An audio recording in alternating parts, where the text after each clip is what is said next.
Welcome back to our telecast here, this newscast live at 6 o'clock on a Friday night. Across the state of Iowa, boards of county supervisors make some of the most important decisions impacting their local counties. But what are the concerns when those supervisors don't reflect the demographics of the people living in those communities? KWWL reporter Ashley Neighbor takes a look. In our northeastern Iowa viewing area, there are 21 counties. Each county has 3 to 5 supervisors. There is no data on their race, age, or gender, so I calculated it out myself. Of the 81 supervisors, 2 are African American. So what are the repercussions? I asked that question of 2 supervisors who've broken the mold. It is a little scary being the first, and it's lonely being the first because you're trying to chart a path that hopefully others will follow. In 2016, Stacey Walker made history, becoming the first African American man elected to the Linn County Board of Supervisors. There had been other supervisors of color from around the state, but certainly here in Linn County, the second largest county in the state, there was no precedent for it. Walker was raised by his grandmother after his mother was murdered in New York, growing up in Cedar Rapids, Oak Hill, Jackson neighborhood. This community has a lot to give and a lot to offer.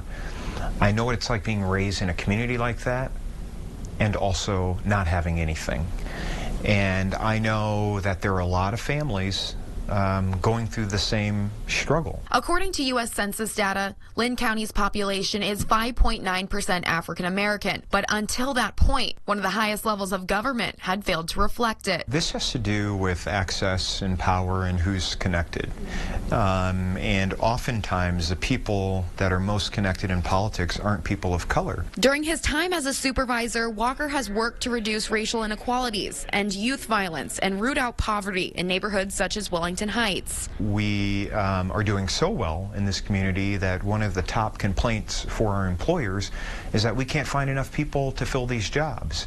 Yet at the very same time, we have the unemployment rate for African Americans is 3 times as high as it is for anybody else. We have entire segments of our community that are impoverished. It wasn't until December 2018 when another diverse face emerged on a neighboring county board. Once I said yeah, there was no turning back. After the death of Supervisor Kurt Freeze, Royce-Ann Porter won the vote in just 4 weeks, becoming the first African-American woman to grace the board. But when I first started, it was overwhelming because I had people saying she's not going to win. I even had people that say I wasn't articulate enough. Not an uncommon experience. There were people in the community saying I was only running for this position because I needed a job. Like Walker, Porter has also championed issues unique to minority populations. We got people who we need to represent as well when we talk about diversity. We have African American, we have Sudanese people in our communities, and these positions don't reflect the people that we see. So what happens when leadership lacks diversity? It's just about our African American people not being able to trust, whether it be the police or whatever, and we talk about building relationships all the time, and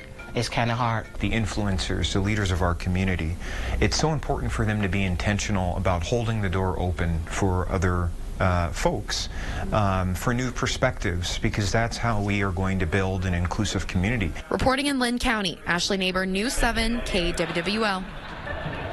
I think of that, only 2 on the boards in this area now. Stacey Walker also stays busy. He's currently working on trying to help get certain criminal records expunged from the records. And Royce-Ann Porter is up for re-election this year, and she says she does plan to run again.